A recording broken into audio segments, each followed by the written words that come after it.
एक बार फिर से एक भारतीय होने के नाते मुझे मेरे प्रधानमंत्री पर गर्व होता है।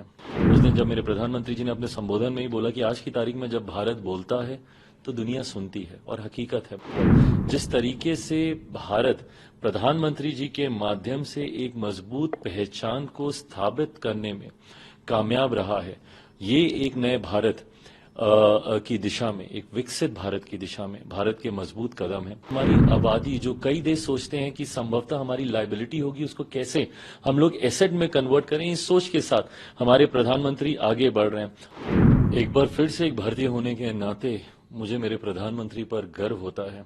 उनकी हर अंतर्राष्ट्रीय यात्राएं जिस तरीके से न सिर्फ देश के मान सम्मान को बढ़ाने का काम करती हैं, बल्कि जिस तरीके से हमारे देश की मजबूत पहचान को अंतर्राष्ट्रीय स्तर पर भी बढ़ाने का काम करती हैं। हर डिसीजन मेकिंग में जिस तरीके से आज की तारीख में भारत का एक महत्वपूर्ण से है।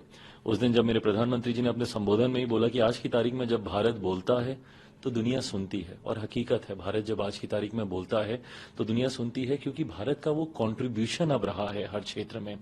इस बार के विजिट में भी आप देखें जिस तरीके से अलग अलग कंपनी के सीईओ से, ग्लोबल कंपनीज के सीईओ से जिस तरीके से प्रधानमंत्री जी की मुलाकात हुई, जिस तरीके से भारत से चुराए गए आर्टिफैक्ट्स थे उसको जिस तरीके से 297 ऑफ देम को वापस लाया गया है, ये कहीं ना कहीं भारत की एक मजबूत पहचान को अंतर्राष्ट्रीय स्तर पर दर्शाने का काम करता है।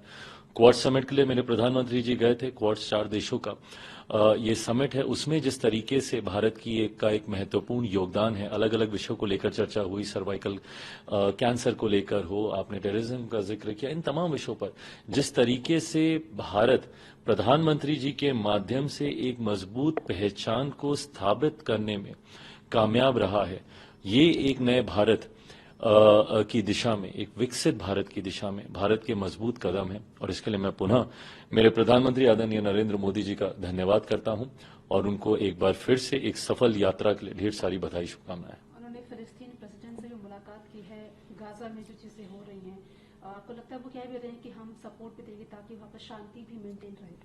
प्रधानमंत्री जी के शब्दों में कहूं, ये बात सत्य है कि भारत युद्ध का नहीं, बुद्ध का देश है। हम लोग हमेशा से शांति के पक्षधर हम लोग रहे हैं, शांति प्रिय देश, और हम लोगों ने हमेशा हर संभव प्रयास किया है।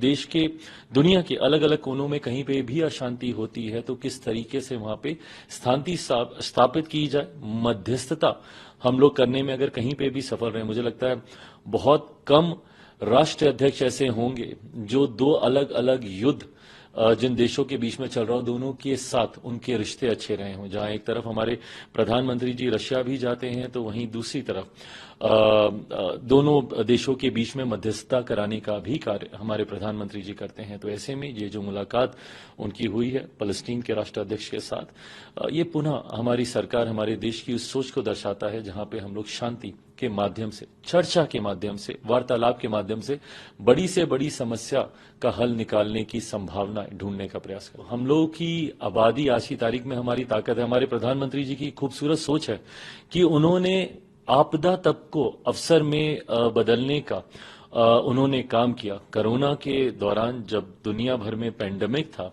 कई देशों ने जहां ऐसे में अपने घुटने टेक दिए, उस वक्त हमारा देश सबसे ज्यादा मजबूती से उभर कर आया। हमने न सिर्फ अपने देशवासियों को बचाने का काम किया, बल्कि दूसरे देशों में भी वैक्सीन पहुंचाकर उनके लोगों को भी हम लोगों ने बचाने का काम किया।